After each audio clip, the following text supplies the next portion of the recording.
Before nag-start ang association din sa Aluginsan, ang community diri sa Aluginsan, ang ilang panganibuhi is panagat ra gyud og pag-uuma.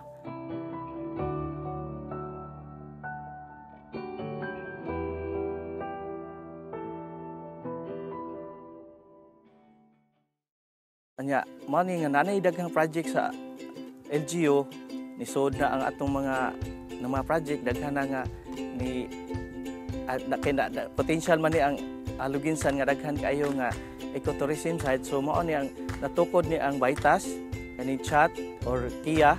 So kani siya naumol ni sa Aluginsan LGU tungod kay ang Aluginsan dako kay potential nga naa siya ecotourism site.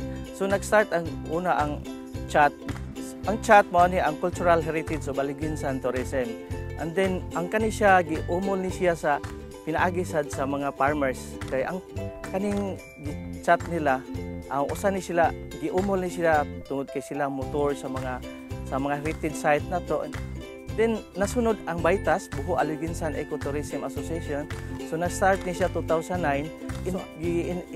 kuana pud sa LGU nga naa siya tay nanapoy himuon nga ecotourism site. So kay ang Buho River usa ka pinakanindot nga tourism site nga himuong ecotourism. So nag-organize na pud ang LGU sa community. Mao ni siyang natukod karon ang Baytas. Ang Kia is Cantabugon Ecotourism Association. Usa sa ka association sa mga mananagat. So ang mga tao na kaniadto is focus gid sila sa panagat. So ang ilaha dito is kung makakita mo na grabe kanindot sa ilang mga beach. So kada usa na ka association nga gitukod sad sa LGU. Nahitabo na ang training nato nga sponsoran sa SMART. Panalo ang may alam training program. Nakatabang gyud dako ang ato ang mga trainees nga ingon ani kay lahira ang mga guides namo sa una nga wala gyoy kay balo, wala gyoy trainings nga agian ug sa karon.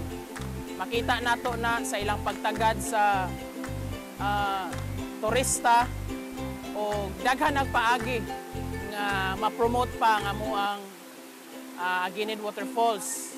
Diri sa Sambuan katong training sa SMART nakahimo mi og usa ka Facebook nga account. Nakatabang na siya dako kay dili na mi kinahanglan nga moadto pa mamaligya sa among produkto sa layo nga dapit kundi naalang sa amuang lugar sa halayo nga dapit sama sa Sambuan, pinaagi sa internet o sa Facebook.